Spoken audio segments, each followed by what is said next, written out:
पवित्र पौराणिक कथा भगवान महाकालेश्वर की। उज्जैनी में राजा चंद्रसेन का राज था। वह भगवान शिव का परम भक्त था। शिव गणों में मुख्य मणिभद्र नामक गण उसका मित्र था। एक बार मणिभद्र ने राजा चंद्रसेन को एक अत्यंत तेजोमय चिंतामणि प्रदान की। चंद्रसेन ने इसे गले में धारण किया तो उसका प्रभामंडल तो जगमगा ही उठा, साथ ही दूरस्थ देशों में उसकी यश कीर्ति बढ़ने लगी। उस मणि को प्राप्त करने के लिए दूसरे राजाओं ने प्रयास आरंभ कर दिए। कुछ ने प्रत्यक्षतः मांग की, कुछ ने विनती की। चूंकि वह राजा की अत्यंत प्रिय वस्तु थी, अतः राजा ने वह मणि किसी को नहीं दी। अंततः उन पर मणि आकांक्षी राजाओं ने आक्रमण कर दिया। शिव भक्त चंद्रसेन भगवान महाकाल की शरण में जाकर ध्यानमग्न हो गया। जब चंद्रसेन समाधिस्थ था तब वहां कोई गोपी अपने छोटे बालक को साथ लेकर दर्शन हेतु आई। बालक की उम्र थी 5 वर्ष और गोपी विधवा थी। राजा चंद्रसेन को ध्यानमग्न देखकर बालक भी शिव की पूजा हेतु प्रेरित हुआ।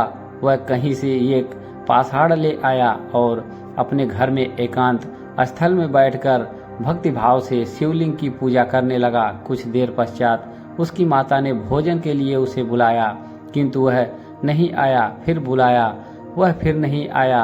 माता स्वयं बुलाने आई तो उसने देखा बालक ध्यान मग्न बैठा है और उसकी आवाज सुन नहीं रहा। तब क्रुद्ध हो माता ने उस बालक को पीटना शुरू कर दिया और समस्त पूजन सामग्री उठाकर फेंक दी। ध्यान से मुक्त होकर बालक चेतना में आया तो उसे अपनी पूजा को नष्ट देखकर बहुत दुख हुआ। अचानक उसकी व्यथा की गहराई से चमत्कार हुआ। भगवान शिव की कृपा से वहां एक सुंदर मंदिर निर्मित हो गया। मंदिर के मध्य में दिव्य शिवलिंग विराजमान था। बालक द्वारा सज्जित पूजा यथावत थी। उसकी माता की त्रंदा भंग हुई तो वह भी आश्चर्यचकित हो गई।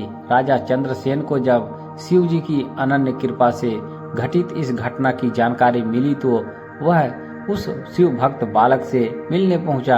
अन्य राजा जो मणि हेतु युद्ध पर उतारू थे वो भी पहुंचे। सभी ने राजा चंद्रसेन से अपने अपराध की क्षमा मांगी और सब मिलकर भगवान महाकाल का पूजन अर्चन करने लगे।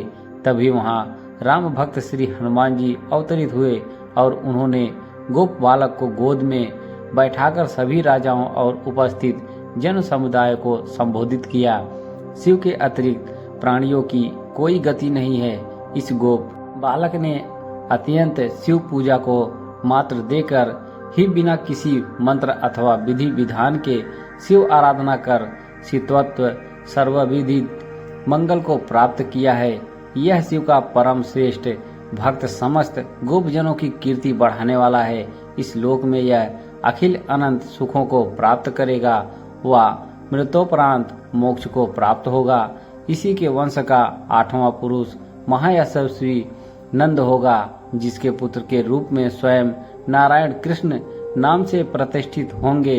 कहा जाता है भगवान महाकाल तब ही ये उज्जैनी में स्वयं विराजमान है। हमारे प्राचीन ग्रंथों में महाकाल की असीम महिमा का वर्णन मिलता है।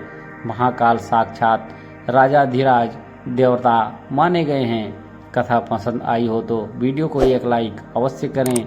आप सभी का धन्यवाद।